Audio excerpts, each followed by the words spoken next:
Un petit garçon, Salisa, chassé injustement comme un voleur, aéré seul, affamé et humilié. Grâce à un vieil aveugle, Bakary, puis au marchand Mado, il a trouvé la force de devenir un homme respecté.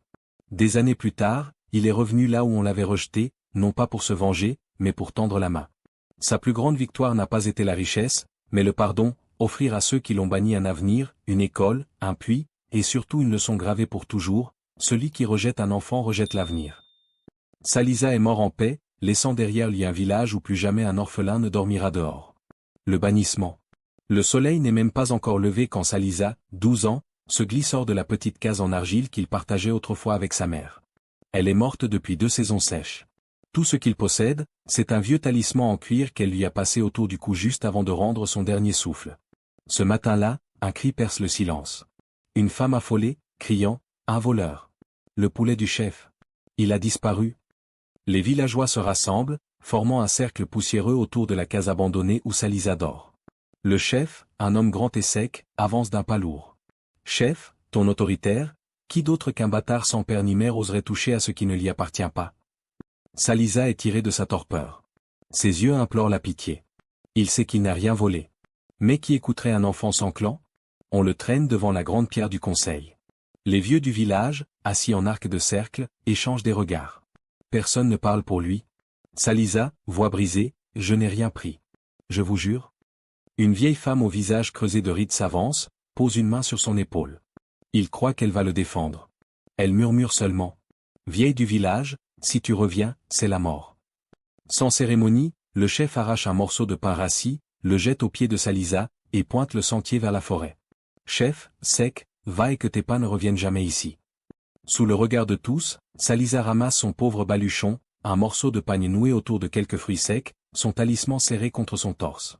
Derrière lui, personne ne pleure. Juste le vent qui soulève la poussière. Quand il atteint la lisière de la forêt, il se retourne une dernière fois. Les toits de chaume, le grand baobab, la source où il jouait autrefois, tout lui semble flou dans ses larmes.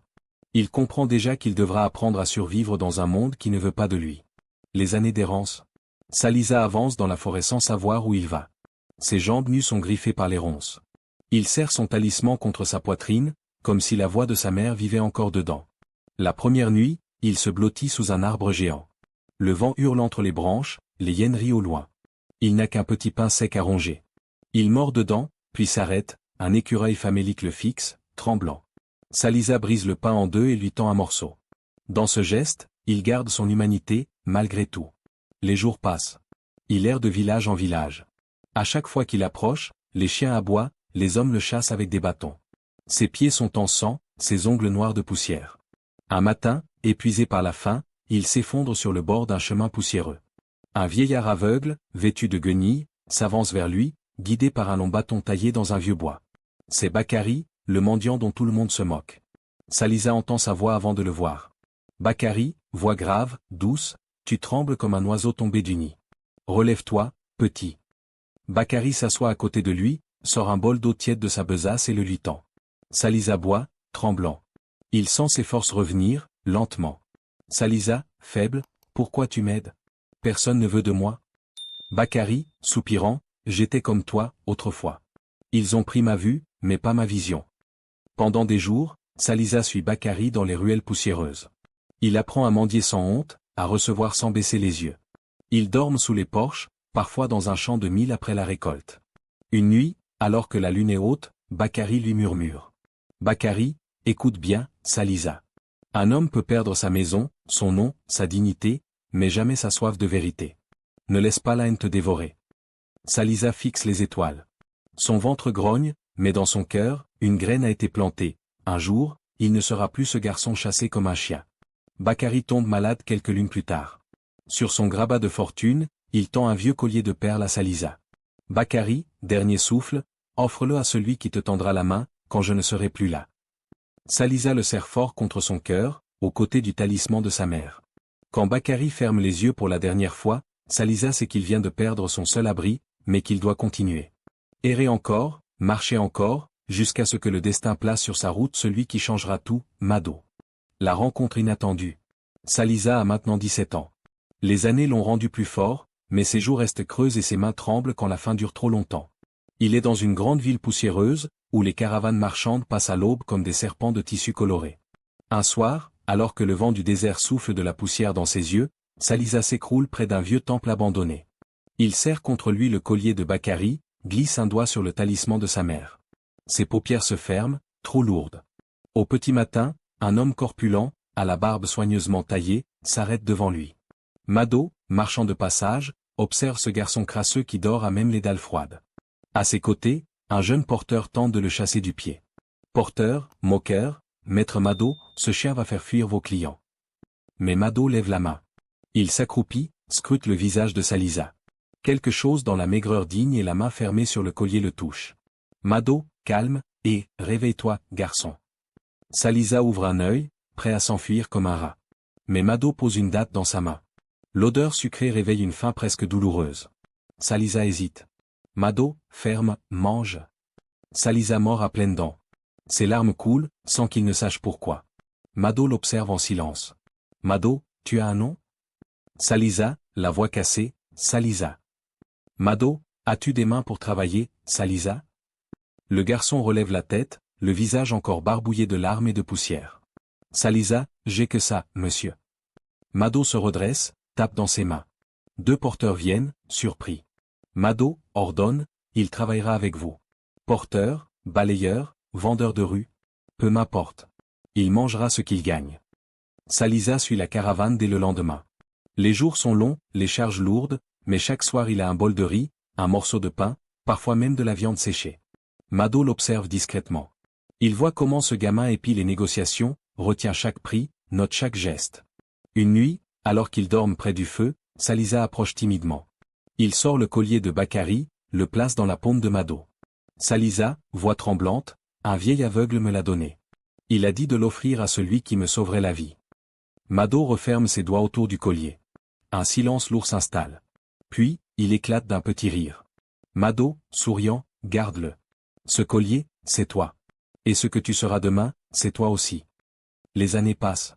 Salisa devient son ombre, il apprend à marchander, à lire et à écrire, à compter les pièces d'or plus vite que les hommes lettrés. Quand Mado tombe malade, Salisa veille à son chevet. Mado, affaibli, tend une lettre scellée, sa voix déjà ailleurs. Mado, dernier mot, toi qui n'as rien eu, fais en quelque chose. Ne laisse jamais personne te traiter de voleur. Le jour où Mado meurt, Salisa enterre une part de son enfance. Mais pour la première fois, il tient une promesse, devenir quelqu'un. Dans ses poches, il n'a que la lettre d'héritage, mais dans ses yeux brille un feu nouveau. Il sait qu'il doit revenir au village qu'il a banni. Le retour du fils banni. Le soleil se couche sur la grande route poussiéreuse. Une longue caravane s'avance, soulevant un nuage ocre derrière elle. À sa tête, un jeune homme bien bâti, drapé dans un grand boubou bleu indigo brodé d'or. Il tient la bride d'un cheval richement scellé. Ses yeux sombres balaient l'horizon, cherchant au loin les toits de chaume de son enfance. C'est Salisa, 25 ans désormais. Il n'est plus le petit orphelin qu'on a chassé comme un chien. Derrière lui, ses porteurs, ses commerçants, ses scribes s'affairent. Les charrettes débordent de sacs de mil, de ballots de tissus précieux, de jarres d'huile parfumée. Son nom circule de bouche en bouche, le grand marchand Salisa, mais nul ne sait encore qu'il est l'enfant banni. Au premier croisement menant vers son village natal, il s'arrête. Il pose pied à terre. Son talisman bat contre sa poitrine, lourd de souvenirs. Salisa, à lui-même, Mado, Bakary, maman, j'y suis. Il ferme les yeux, entend encore la voix de Bakary, ne laisse pas la haine te dévorer. La nuit tombe quand ils atteignent la lisière du village. Les villageois sortent de leurs cases, surpris par le bruit des sabots et le tintement des clochettes. Les enfants courent autour des charrettes, fascinés par ces richesses qu'ils n'ont jamais vues. Personne ne reconnaît Salisa. Il a changé, sa barbe est soignée, son regard, plus profond que la brousse. Un ancien, courbé sur un bâton, s'approche. Ancien, timide, grand seigneur, qui êtes-vous? Que nous vaut votre venue? Salisa salue humblement, sans montrer encore qui il est. Salisa, voix calme, je suis marchand. J'apporte vivres et soieries. Vous avez faim? Un murmure d'assentiment parcourt la foule. Depuis 2 saisons, la sécheresse a brûlé les champs. La famine les guette. Vieille femme, émue, notre mil a séché sur pied. On vit de racines et de poussière. Salisa hoche la tête. Il fait signe à ses hommes, on distribue du mil, des jarres d'eau, des galettes de maïs. Les femmes poussent des youyous de joie. Les enfants se jettent sur les sacs, les mains tremblantes de faim. Dans la cour du vieux chef du village, le même homme, vieilli, fragile, appuyé sur un jeune garçon, Salisa est invité pour partager un repas. Autour du feu, les anciens l'interrogent, d'où vient-il? Pourquoi tant de générosité? Il ne répond pas encore. Ses yeux parcourent les cases de Banco, la vieille pierre du conseil où il avait été humilié. La colère, un instant, brûle dans sa gorge. Mais il la ravale. Pas ce soir. La nuit est tombée. La lune éclaire le grand baobab au centre du village. Salisa s'approche du tronc, passe la main sur l'écorce. C'est là, enfant, qu'il venait jouer, là qu'il avait pleuré la mort de sa mère. Il murmure, pour personne d'autre que lui. Salisa, voix basse, j'étais un chien pour vous. Me voilà homme. Il lève les yeux vers les étoiles. Demain, il dira tout. Demain, il fera tomber les masques. Mais cette nuit-là, sous l'arbre de son enfance, Salisa sourit. Il n'a plus peur. Il est revenu. La vérité révélée. Le soleil se lève sur le village encore engourdi par la nuit. Les enfants jouent déjà près des sacs de mil, croquant à pleine dans les galettes offertes par Salisa la veille. Autour de la grande pierre du conseil, les anciens se rassemblent à nouveau. Une rumeur parcourt la foule. Cet étranger est plus généreux que notre propre sang. Salisa est debout, droit comme une lance. Son boubou clair capte la lumière du matin, son talisman brille à sa poitrine. À ses côtés, un petit garçon orphelin, le visage sale, tient sa main. Il lui rappelle le petit garçon qu'il était. Le vieux chef du village, plus voûté que jamais, s'avance. Ses yeux plissés se lèvent vers cet homme qu'il ne reconnaît toujours pas. Chef, voix faible, grand seigneur, pourquoi nous donner tant? Vous pourriez vendre tout cela ailleurs. Salisa respire profondément. Il se tourne vers les anciens, puis vers les villageois entassés autour de la cour. Des mères, des vieillards, des jeunes hommes qui se murmurent entre eux. Il sort de sa poche le vieux talisman de cuir, le tient bien haut pour que tous le voient. Salisa, calme et ferme, vous vous souvenez de ce talisman? Personne ne répond. Un silence pesant tombe. On entend juste le bêlement d'une chèvre attachée non loin. Salisa, il appartenait à ma mère. Avant de mourir, elle m'a laissé ça. Vous l'avez vu, il y a longtemps, quand vous m'avez traité de voleur. Les plus anciens détournent le regard. Certains se raclent la gorge, mal à l'aise. Le chef ferme les yeux comme pour repousser le souvenir. Salisa, voix plus dure, j'étais un enfant, seul. Vous m'avez accusé sans preuve. Vous m'avez banni. J'ai dormi dans la poussière comme un chien. J'ai eu faim, froid. Et j'ai survécu. Le petit orphelin à ses côtés le regarde, fasciné. Salisa pose la main sur son épaule, comme Bakary l'avait fait pour lui. Salisa, plus doux, grâce à un vieil aveugle, Bakary, j'ai compris qu'un homme sans nom peut devenir un roi, s'il ne laisse pas la haine le dévorer. Grâce à Mado, j'ai appris le commerce, la parole, le respect. Il balaie la foule du regard. Les femmes baissent la tête. Les hommes se taisent. Salisa, aujourd'hui, je reviens. Pas comme un mendiant. Pas comme un voleur. Mais comme celui qui vous tend la main que vous avez repoussée. Le chef se lève tant bien que mal, soutenu par son petit-fils. Il titube jusqu'à Salisa et s'agenouille. Ses mains tremblent. Chef, d'une voix cassée, pardonne-moi, Salisa. Pardonne-nous. Nous étions aveugles, plus que Bakary lui-même. Un murmure de regret parcourt le cercle. Certains tombent à genoux. Salisa ferme les yeux. Une larme roule sur sa joue.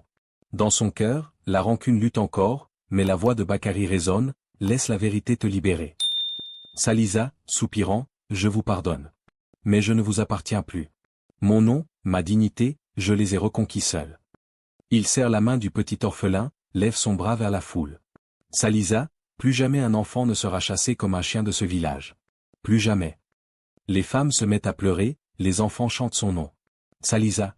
Salisa. Ce jour-là, la honte et la fierté se mêlent sur la place du conseil. Le garçon banni est devenu l'homme que tout le monde respecte. Le pardon ou la vengeance. La poussière retombe sur la grande place. Après la confession de Salisa, le silence règne comme si le vent lui-même retenait son souffle. Autour du vieux chef agenouillé, les anciens restent prostrés, incapables de soutenir son regard. Les femmes chuchotent, certaines couvrent leurs enfants de leurs bras, craignant ce que Salisa pourrait exiger. Certains jeunes hommes, la gorge nouée, regrettent déjà les pierres qu'ils avaient jetées au petit orphelin autrefois. Salisa, debout au centre du cercle, inspire profondément. Une brise soulève le PAN de son boubou bleu indigo. Son talisman bat contre sa poitrine, tout comme le collier de Bakary, qu'il garde à l'intérieur, près de sa peau. Dans son esprit, une voix le tire vers l'ombre. Tu pourrais les écraser. Les réduire à la poussière. Les faire payer. Mais une autre voix, plus douce, plus ancienne, celle de Bakary, lui murmure. La haine est une braise. Si tu souffles dessus, elle te brûlera toi aussi. Salisa regarde les cases du village, le grand baobab, les enfants aux pieds nus qui se tiennent derrière leur mère. Eux ne l'ont jamais chassé. Eux ne connaissent que la faim. Ils s'avancent vers le vieux chef, toujours agenouillé. Salisa, calme, relève-toi. Le chef hésite. Ses mains tremblent, mais Salisa lui tend la main. L'homme l'attrape comme un naufragé. Salisa, plus fort, si je voulais, je pourrais acheter vos champs, vos cases, et vous les reprendre. Si je voulais, je pourrais vous laisser mourir de faim comme vous m'avez laissé mourir, enfant. Un murmure de peur parcourt la foule. Les plus jeunes se préparent déjà à défendre leur case. Mais Salisa lève la main. Salisa, mais je ne veux pas. J'ai bâti ma fortune sur la dignité que vous m'avez refusée. Et aujourd'hui, je vous la rends. Il fait signe à ses scribes, qui apportent une grande natte. Dessus, un parchemin soigneusement déroulé, un pacte, rédigé de sa main. Salisa, j'offre à ce village une école. J'offre un puits qui ne se tarira pas. J'offre des terres à cultiver. Mais en échange, j'exige une seule chose, plus jamais un enfant ne sera chassé pour un crime qu'il n'a pas commis. Des larmes coulent sur les joues ridées du chef. Il prend la main de Salisa et la pose sur son front, en signe de soumission. Chef, d'une voix brisée, que ton nom soit béni pour 100 ans. Les jeunes hommes se lèvent et frappent 3 fois la pierre du conseil, comme le veut la coutume, une promesse gravée dans l'honneur du village. Salisa tourne alors son regard vers le petit garçon orphelin qui n'a pas lâché sa main depuis l'aube. Il le hisse sur ses épaules. Les femmes éclatent en you-you. Les enfants frappent dans leurs mains. Un chant monte, Salisa. Salisa. Mais dans ses yeux, il n'y a ni triomphe ni vengeance. Seulement un apaisement profond. Salisa, murmurant pour lui-même, Mado. Bakary, je n'ai pas laissé la haine gagner. Sous le grand baobab, au centre du village, il fait planter une pierre blanche où il grave lui-même ces mots, dans une langue simple que chaque enfant pourra lire. Celui qui rejette un enfant, rejette l'avenir. Celui qui tend la main, construit le monde. Ce soir-là, le village danse autour du feu. Salisa, assis sur une natte, regarde les flammes monter vers le ciel. Pour la première fois depuis des années, il dort sans peur. L'héritage. Des années ont passé depuis ce jour où Salisa, l'enfant banni, est revenu les bras chargés de vivre, mais surtout le cœur rempli de pardon. Le soleil se lève sur le village devenu méconnaissable, les toits de chaume ont laissé place à de nouvelles cases solides, l'école bâtie par Salisa bourdonne des rires et des récitations d'enfants. À côté, le grand puits creusé grâce à sa fortune ne tarit jamais. Les femmes y remplissent leurs jarres, leurs bébés attachés dans le dos, leurs visages apaisés. Sous le grand baobab, le même qu'il avait vu pleurer, le même sous lequel il avait juré de ne plus jamais revenir comme un chien, Salisa est assis sur une natte, adossé au tronc. Sa barbe est maintenant parsemée de fils d'argent.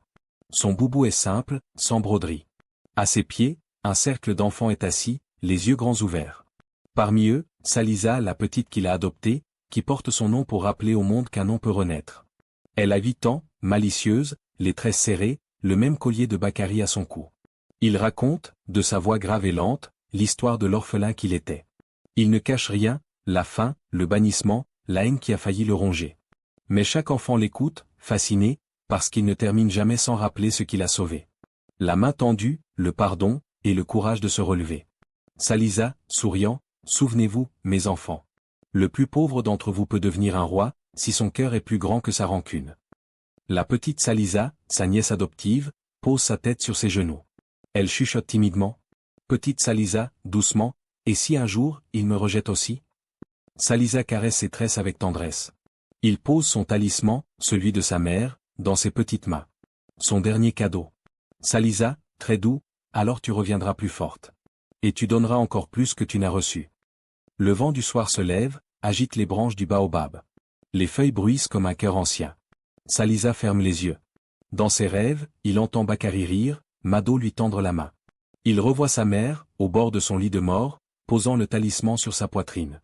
Dans un dernier souffle, il murmure à la petite Salisa, qu'il sent contre lui comme l'écho de ce qu'il était.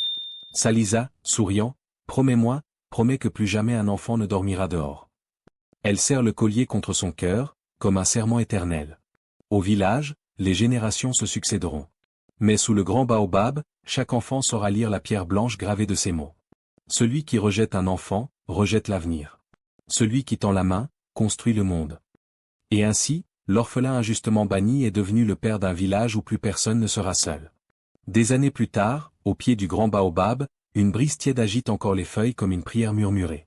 Le vieux talisman de Salisa est désormais scellé dans une petite boîte, posée sur l'autel de l'école qu'il a bâti. Les enfants viennent y déposer des fleurs sauvages, un simple merci pour celui qui a transformé l'injustice en promesse. La petite Salisa, devenue une jeune femme forte et instruite, enseigne aux orphelins de passage que le monde peut être cruel, mais qu'un cœur généreux est plus fort que la haine. Et lorsque le soleil se couche, les anciens racontent encore. Il était un enfant chassé comme un chien. Il est revenu comme un roi. Sous l'ombre de l'arbre, on croit parfois entendre sa voix portée par le vent. Celui qui tend la main construit le monde. Et ainsi, l'héritage de Salisa vit à jamais dans chaque sourire, chaque main tendue, chaque enfant protégé. Merci d'avoir écouté cette histoire. Si elle a touché quelque chose en vous, si elle a réveillé un souvenir, une émotion, ou simplement un peu d'espoir, abonnez-vous. Pas seulement pour une vidéo de plus, mais pour continuer ensemble ce voyage à travers des récits oubliés, des vérités humaines, et des silences qui parlent plus fort que les mots. Votre écoute donne vie à ces histoires. Merci d'en faire partie.